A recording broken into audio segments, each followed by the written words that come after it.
NATO is accusing China of enabling Russia's war in Ukraine, and election officials in Arkansas have rejected petitions for a ballot measure that would have enshrined abortion rights in the state's constitution. Good morning, I'm Corva Coleman from NPR News, and here are today's top stories.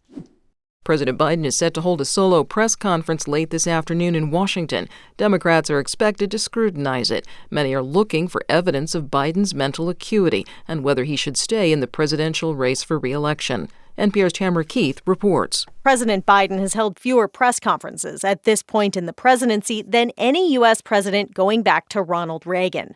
That's according to a tally kept by Martha Joint Kumar, a Towson University professor emeritus in political science. Press conferences are the most important type of exchange that presidents have with reporters because, in a sense, they are reporting to the public. Biden is likely to be pressed on his health and cognitive state and the calls from some in his own party for him to drop out of the race for president. Tamara Keith, NPR News. The NATO summit will conclude today in Washington. Members of the alliance have said Ukraine is on a clear path to NATO membership.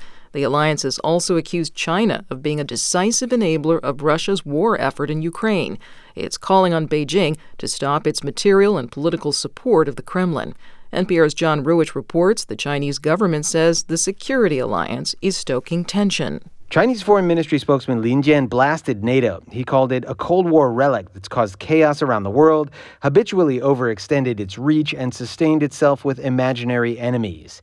Lin said NATO's accusations against China are baseless and malicious, and that NATO is the one exacerbating the crisis in Ukraine. Lin also warned NATO not to, quote, extend its chaos into the Asia-Pacific region. While China has apparently avoided sending complete weapons systems to Russia, many Western countries agree that it's become a big supporter of Russia's military industry since the war began, with dual-use products and technologies. Beijing denies it's done anything wrong. John Ruwich, NPR News, Beijing. Election officials in Arkansas have rejected petitions for a November ballot measure to enshrine abortion rights in the state's constitution. NPR's Alison reports activists in several states are trying to put the issue of abortion to voters. So far, 6 states will have abortion on the ballot this fall. A handful of others, including Arkansas, are in the process.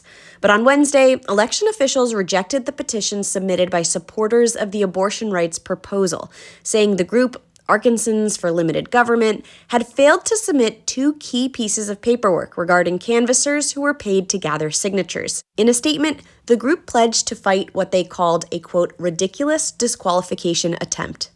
The amendment would have legalized abortion up to 18 weeks of pregnancy and made exceptions in the case of rape and incest and the risk of life to the mother.